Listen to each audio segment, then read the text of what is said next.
నమస్తే, welcome to Suman TV. Varicose veins.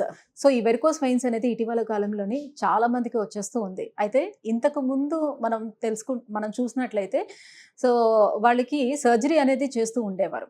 Surgery చేస్తే అది హీల్ అవ్వటానికి చాలా కాలం టైం గూడా పడుతూ ఉండేది. సో, ఆ వూండ్ క్లియర్ అవ్వాలంటే చాలా కష్టంగా ఉండేది. సో, సర్జరీకి వెళ్ళాలంటే చాలామంది భయపడేవారు. కానీ లేటెస్ట్‌గా ఇప్పుడు చాలా టెక్నాలజీ గూడా పెరుగుతూ వస్తుంది కాబట్టి ఈ టెక్నాలజీకి తగ్గట్టుగా దీనికి అందుబాటులోకి వచ్చినటువంటి ట్రీట్మెంట్స్ ఏంటి? ఆ ట్రీట్మెంట్స్ ఏ రకంగా పనిచేస్తుంది? సో, ఎన్ని రోజుల్లో హీల్ అయిపోయే అవకాశం ఉంటుంది?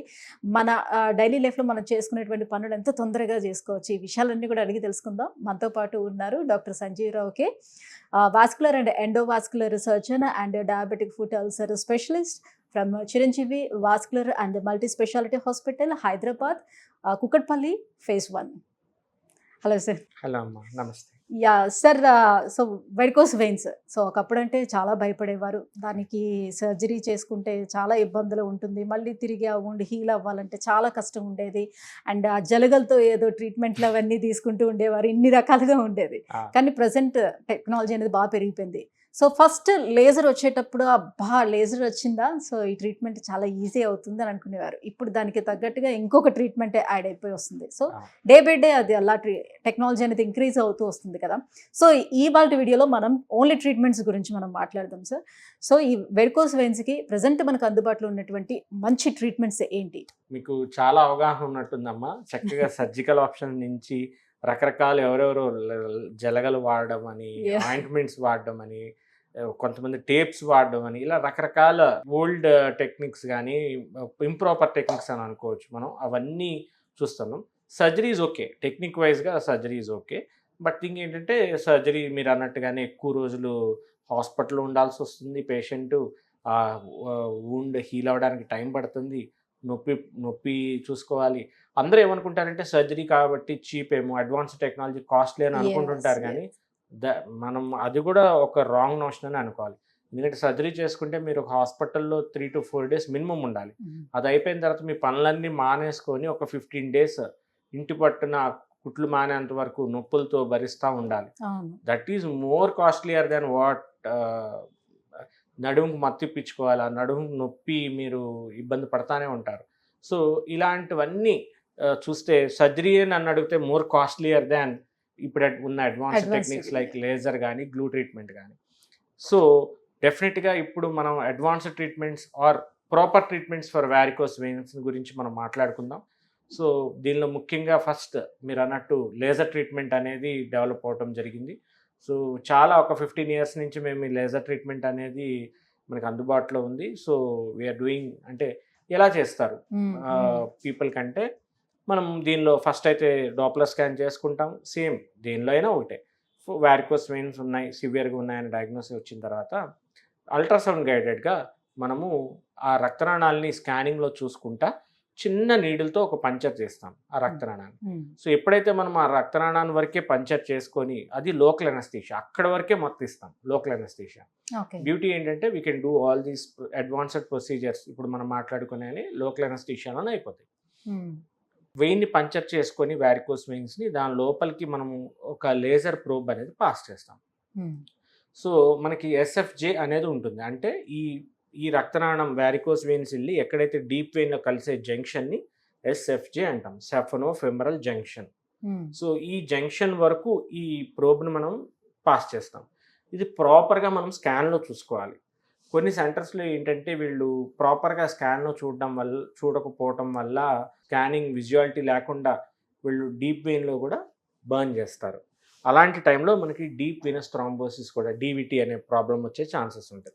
అందుకనే మనము ఎస్ఎఫ్జే వరకే మనం ఆ ప్రోబ్ పెట్టుకొని, సో లేజర్ ప్రోబ్ పెట్టుకొని ఒక 2.5 centimeters గ్యాప్ ఉంచుతాం, డిస్టెన్స్ మెయింటైన్ చేసుకొని ప్రాపర్గా స్కానింగ్లో చూసుకుంటా మనము లేజర్ హీట్ అనేది ఇస్తాం. ఇవ్వబోయే ముందు మనము హీట్ ఎనర్జీ కాబట్టి అది సరౌండింగ్ స్ట్రక్చర్స్ని డ్యామేజ్ చేసే ఛాన్సెస్ ఎక్కువ ఉంటాయి. అండ్ పెయిన్ కూడా వస్తుంది. ఎప్పుడైతే అంత హీట్ ఎనర్జీ మనం లేజర్ ద్వారా ఇస్తున్నామో ఈ ప్రాబ్లమ్స్ అన్నీ వస్తాయి. అప్పుడు మనము అవన్నీ సరౌండింగ్ స్ట్రక్చర్స్కి పాస్ కాకుండా ఉండడానికి మనం ఏం చేయాలంటే ఆ సరౌండింగ్ ట్యూమ్ సెన్స్ అనస్థీషియా అని అనస్థీషియా ఇచ్చుకుంటా వెళ్తాం. ఇప్పుడు మీరు ఇచ్చే అనస్థీషియా కంప్లీట్ బాడీకి కాదు, ఓన్లీ ఫర్ ఆ వెయిన్స్ వరకు మాత్రమే ఓన్లీ ఆ ఇస్తున్నారు. వెయిన్ చుట్టూ ఇస్తాం. అయితే So- వీళ్ళు మెలకులోనే ఉంటారు పేషెంట్. మెలకుగానే ఉంటారు. ఓకే. సో ఎప్పుడైతే మనము ఆ పేషెంట్కి ఆ సూదులు ఇస్తున్నామో ఆ 3 to 4 నీడిల్స్ వరకు పడతాయి లేజర్ ట్రీట్మెంట్. ఓకే. సో ఎప్పుడైతే మనం ఆ అనస్థీషియా వెయిన్ చుట్టూ ఇచ్చామో తర్వాత మనం లేజర్ అబ్లేట్ చేయడం అనేది జరుగుతుంది. ఫాలోడ్ బై కింద పర్ఫరేటర్స్ కానీ ఉంటే ఫోమ్ స్క్లీరోథెరపీ అని కూడా ఒక చిన్న ఇంజెక్షన్ ఇస్తాం. దీంతో మనకి లేజర్ ట్రీట్మెంట్ అనేది కంప్లీట్ అవుతుంది. అంటే ఇక్కడ ఈ నాళాల్లో బ్లాక్ అయిపోయినటువంటి ఈ బ్లడ్ ఏదైతే ఉంటుందో వేస్ట్ బ్లడ్ ని దాన్ని క్లియర్ చేస్తారా, లేకపోతే కంప్లీట్ గా ఆ నాళాన్ని బ్లాక్ చేస్తారా? కంప్లీట్గా చాలా మంచి ప్రశ్న ఇది. లేజర్ ట్రీట్మెంట్లో క్లాట్ తీస్తారా అని అడుగుతారు చాలామంది. వెరీ కామన్ క్వశ్చన్ ఇది. సో క్లాట్ తీయం, అక్కడ బ్లడ్ ఏం క్లాట్ అవ్వలేదు. ఆ బ్లడ్ ఉండకూడని చోట ఎక్కువసేపు ఉండిపోతుంది.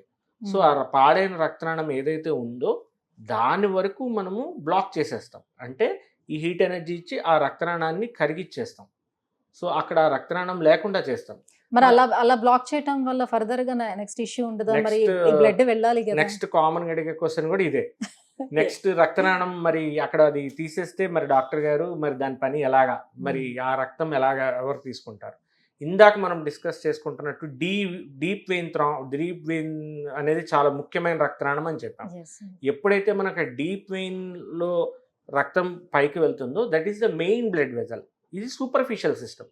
సో రక్తం అంతా డీప్ వెయిన్ లోకి వెళ్తున్నప్పుడు డీప్ వెయిన్ నుంచి చక్కగా ప్రాపర్ గా పైకి వెళ్ళిపోతుంది. సో అందుకనే మనకి ఆ రక్తనాళం కూడా డ్యామేజ్, అంటే ఏదైతే మనం కరిగిస్తున్నామో దానివల్ల ఈ పేషెంట్కి ఏ ప్రమాదము రాదు. సో చాలా మంది అపోహలో ఉంటారు, దీనివల్ల మనం కరిగిచ్చేస్తున్నాం కదా మరి ఆ పని ఎవరు చేస్తారంటే డీప్ వెయిన్ అనేది మెయిన్ గా తీసుకుంటారు. సో దానివల్ల మరి అడ్వాంటేజ్ ఏంటంటే ఇప్పుడు ఇదివరకు ఏమో ఉండేది, ఆ రక్తం అంతా అక్కడ నిలిచిపోయి ఈ కాంప్లికేషన్స్ అన్నీ వచ్చాయి. ఇప్పుడు అసలు రక్తమే పోవట్లేదు, దానిలోంచి ప్రాపర్గా సర్క్యులేషన్ అయిపోయి పైకి వెళ్ళిపోతుంది.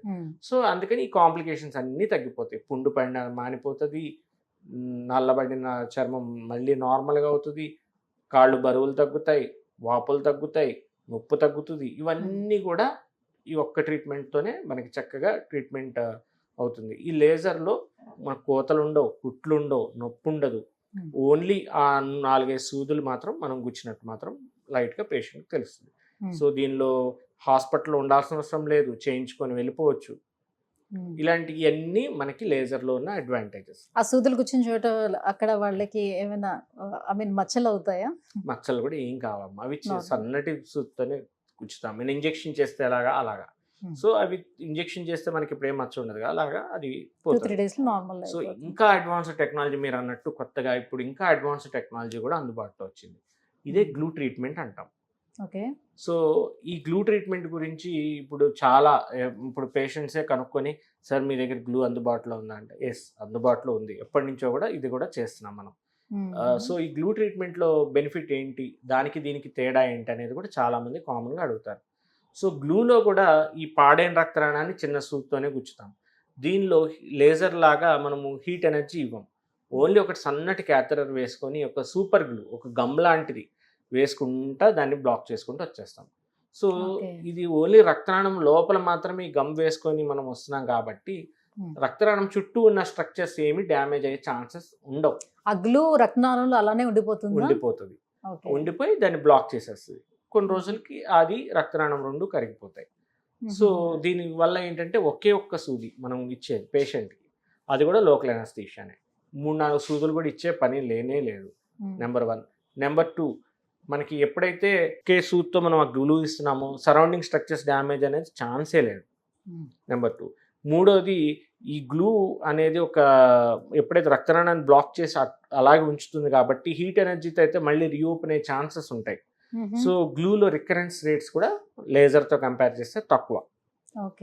అది. సో ఇంకా ఎల్డర్లీ ఏజ్ వాళ్ళల్లో మనం చుట్టూ నీరు ఇవ్వటం కూడా కొంతమందిలో ప్రమాదమయ్యే ఛాన్సెస్ ఉంటాయి. ఎందుకంటే కొన్ని కండిషన్స్లో మనం ఎక్కువ ట్యూమ్సెన్స్ కూడా ఇవ్వలేం, అంటే చుట్టూ వాటర్ అనేది కూడా ఇవ్వలేం. కొంచెం 70-80 ఇయర్స్లో కార్డియాక్ ఫంక్షన్ బాగున్న వాళ్ళల్లో కూడా మనం అది కొంచెం రిస్కీ ఉంటుంది. దీనిలో ఒకే ఒక్క ఇంజెక్షన్తో అయిపోతుంది కాబట్టి గ్లూ అనేది మోర్ అడ్వాన్స్డ్. సో వాళ్ళల్లో కూడా అంటే జెరియాటిక్ గ్రూప్, అంటే పెద్ద వయసు 80-90 వేళల్లో కూడా ఒక ఇంజెక్షన్లా చేసే ప్రక్రియ కాబట్టి లోకల్ అనస్థీషియాలో మనం ఎవరిలో అయినా ఎంత రిస్క్ ఫ్యాక్టర్స్ ఉన్నా కూడా ట్రీట్ చేయొచ్చు డయాబెటీస్, అన్కంట్రోల్డ్ డయాబెటీస్ వాళ్ళు కూడా. చేయొచ్చు. సో ఎందుకంటే ఒకే ఒక నీడిల్, మనం ఏం వేరేది ఏం చేయట్లేదు. సో ఇవన్నీ గ్లూ యొక్క అడ్వాంటేజెస్ ఓవర్ లేజర్. దీనిలో ఏమైనా డిసడ్వాంటేజెస్ ఉన్నాయని కూడా కొంతమంది అడుగుతుంటారు.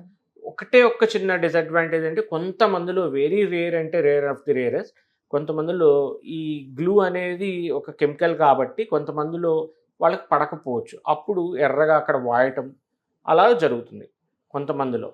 లైక్ ఎలర్జిక్ టు గ్లూ ఉన్న వాళ్ళల్లో మాత్రమే ఇది. సో ఎలర్జిక్ టు గ్లూ అనేది వెరీ రేర్. అంటే ఇప్పుడు మన అది ఎలా తెలుసుకోవడానికి ఉండదా? బిఫోర్ తెలుసుకోవడానికి వాళ్ళకి ఇది ప్రాబ్లం ఉంటుంది వేయడం వల్ల అని.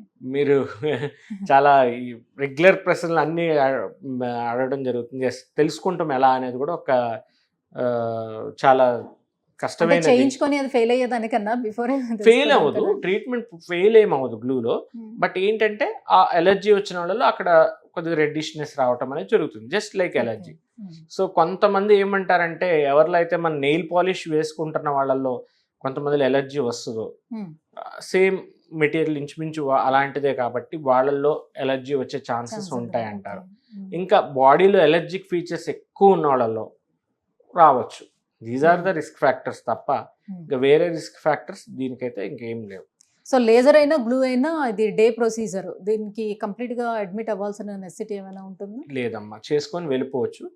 కొంతమందిలో అంటే కొంతమంది కంగారు పడే వాళ్ళు ఉంటారు, దూరం నుంచి వచ్చేవాళ్ళు ఉంటారు, ఎల్డర్లీ ఏజ్ ఉంటారు, వాళ్ళు మాత్రం అబ్జర్వేషన్లో పెడతాం. కానీ నార్మల్గా it's like A day care procedure చేసి పంపించేస్తాం. ఎవరిలో అయితే రిస్క్ ఫ్యాక్టర్స్ మేము కానీ ఏమన్నా గమనిస్తే తప్ప మనం హాస్పిటల్ ఉండమని ఎవరికి చెప్పాం. వాళ్ళని అదే రోజు చేసుకొని అదే రోజు ఇంటికి వెళ్ళిపోమంటాం. సో ఎన్ని డేస్లో మళ్ళీ వాళ్ళు కంప్లీట్గా రికవర్ అయిపోయి వాళ్ళ పనులు వాళ్ళు చేసుకోగలుగుతారు? Same day. ఇప్పుడు మేము గ్లూ చేస్తే అదే రోజు నడవటం కానీ అన్ని అదే రోజు చేసుకుంటారు పేషెంట్. ఏమీ ఉండదు, అసలు పెయిన్ ఉండదు, ఏముండదు. మీరు 90 ఏళ్ళ ఏజ్ ఉన్నా కూడా వాళ్ళ పని ఎప్పుడు ఇంట్లో ఎలా ఉన్నారో మన హాస్పిటల్ వచ్చే తర్వాత కూడా అలాగే ఉంటారు.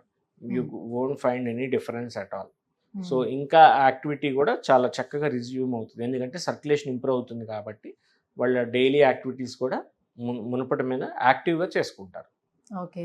సో ప్రొసీజర్ అయిపోయిన తర్వాత కూడా వాళ్ళు స్టాకింగ్స్ యూజ్ చేయాల్సిన నెసెసిటీ ఉంటుందో? ఒకవేళ చేయాల్సి వస్తే ఎన్ని డేస్కి చెప్తారు?